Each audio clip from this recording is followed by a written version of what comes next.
Hello everyone, welcome back to my YouTube channel guys. और आज हम फिर से एक नई न्यूज़ लेकर के आए हैं। तो ये जो वीडियो है ये बहुत ज़्यादा इंपॉर्टेंट रहेगा आप सबके लिए। तो इसमें कानून की कुछ बातें भी आज मैं बताऊंगी आपको, तो वीडियो को लास्ट तक ज़रूर देखना और बने रहिए मेरे यूट्यूब चैनल पर। तो चलिए वीडियो करते हैं स्टार्ट। तो गाइस, इस बीच भारत में पाकिस्तानी नागरिक जो है वो आ चुके हैं और उनका नाम है सीमा हैदर, और वो अपने 4 बच्चों को अवैध तरीके से इंडिया में लेकर आ चुकी हैं। और इंडिया कोई धर्मशाला नहीं है जो किसी और देश से इंसान ऐसे सारे रूल्स को तोड़ता हुआ चला आएगा और आपके इंडिया में या किसी भी ऐसी कंट्री में जहाँ पे परमिशन लगती हो आने के लिए, तो वो ऐसे आकर के रह रहा है। तो ये बात तो हो गई पहली कि वो अवैध है, कि वो किसी भी भारत मतलब किसी भी देश में जाकर इससे नहीं रह सकता इंसान, लेकिन वो रह रही हैं हमारे इंडिया में। तो ये पहला अवैध कार्य है उनका जो उन्होंने किया है। और हाल ही में उन जो सीमा हैदर हैं उनको, और जिसके लिए वो यहाँ आई हैं इंडिया में, सचिन, उन दोनों को जो पुलिस है उन्होंने हिरासत में लिया, उनको जेल में डाल दिया, लेकिन गिरफ्तार करके।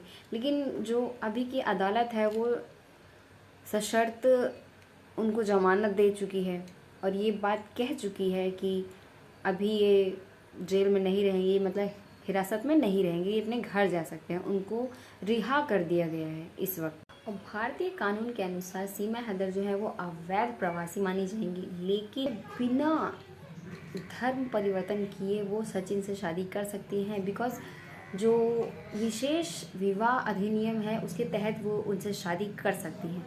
तो उन्होंने शादी की भी है।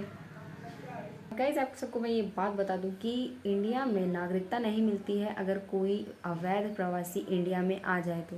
और ये माना जा रहा है कि जो सीमा हैदर हैं ये बिना किसी पासपोर्ट, वीज़ा, इन सब के बिना वो इंडिया में एंटर कर चुकी हैं। तो इसके मुताबिक जो सीमा हैदर हैं वो अवैध प्रवासी हैं और उनको नागरिकता नहीं मिलेगी, वो उनको नहीं जोड़ा जाएगा कि वो इंडिया से हैं।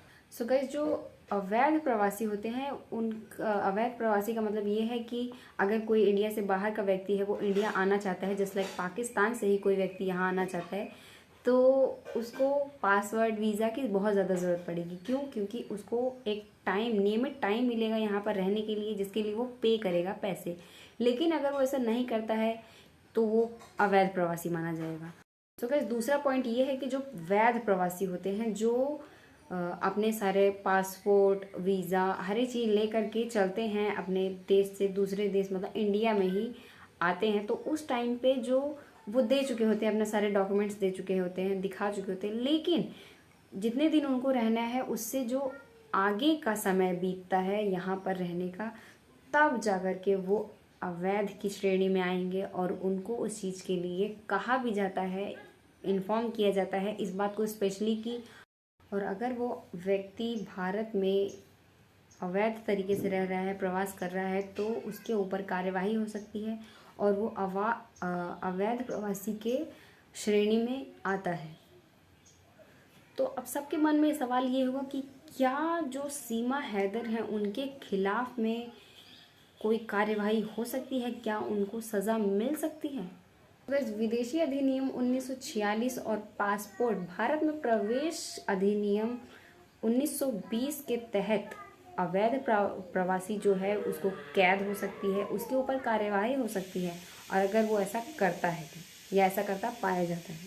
तो गाइस, मैं बता दूं जो 1946 और 1920 अधिनियम है वो क्या बोलता है, और वो बोलता है कि जो अधिनियम केंद्र सरकार को भारत के भीतर जो विनियमित रूप से जो प्रवासी आते हैं उनका विकास, प्रवेश और निकास के विनियमित करने का जो अधिकार है वो उनको होता है। तो उनका जो अधिकार है ये उनको जानना भी बहुत ज़रूरी होता है।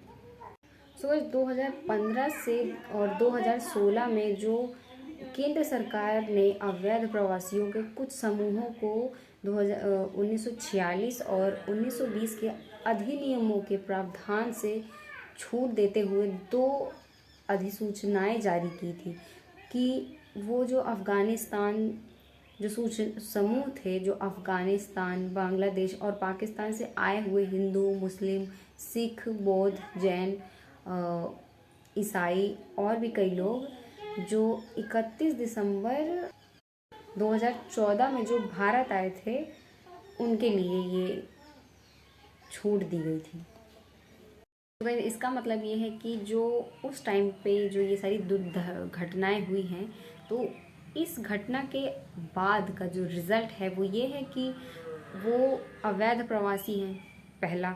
दूसरा ये कि उनके पास वैध दस्तावेज नहीं है, फिर भी वो निर्वाचित में नहीं हो सकते, ना उनको गिरफ्तार किया जा सकता है, और वो यहाँ पर रह भी रहे हैं। हालांकि सीमा हैदर जो है उनका इस मामले से कोई भी लेना देना नहीं है, वो इन सब श्रेणियों में नहीं आती हैं। तो वीडियो करते हैं लास्ट यहीं पर, और वीडियो कैसा लगा ये ज़रूर बता देना मुझे, और लाइक शेयर कमेंट ज़रूर करना है, और दूसरा सब्सक्राइब तो करना मत भूलना प्लीज़। हाँ।